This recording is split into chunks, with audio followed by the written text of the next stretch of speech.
ሰላማችሁ ይብዛ እንደምን አላችሁ ውድ የቻናሌ ተከታታዮች ለልጆቻችሁም ለእናንተም የሚያዝናኑ ቆንጆ ተረቶችን ያቀረብኩላችሁ ቆይቻለሁ።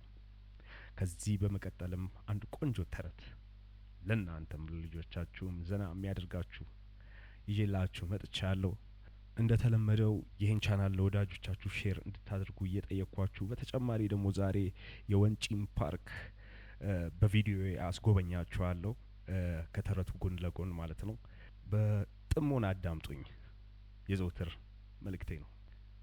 አንድ ቀን የሚቀመስ የሚላስ ያጣ ድመት ክፉኛ የከሳ መጣ።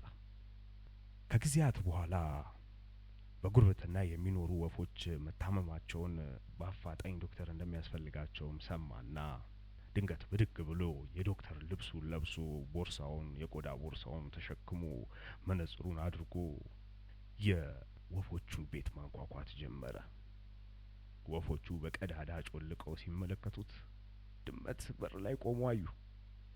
ፊቱን በጣም ጨምደድ አድርጎ የተጨነቀ አስመስሎ ጤናቸው እንዴት እንደሆነ ጠየቃቸው። ቀጥሎም ጥቂት መድኃኒት ሊሰጣቸው እንደሚፈልግ ነገራቸው።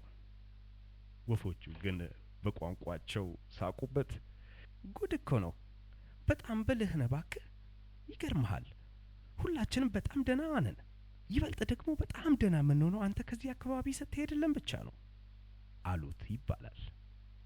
ልጆች፣ ወላጆች ይህን ተረት እንዴት እንዳያችሁት፣ እንዴት እንዳዳመጣችሁት፣ ከሱ ምን እንደተማራችሁ እንደተረዳችሁ ከልጆቻችሁ ጋር እስኪ ተመካከሩበት። ልጆችን ቤተሰቦቻችሁን አማክሩ። በሌላ ቀን ቆንጆ ተረት ደግሞ ይዤላችሁ እመጣለሁ። መልካም ጊዜ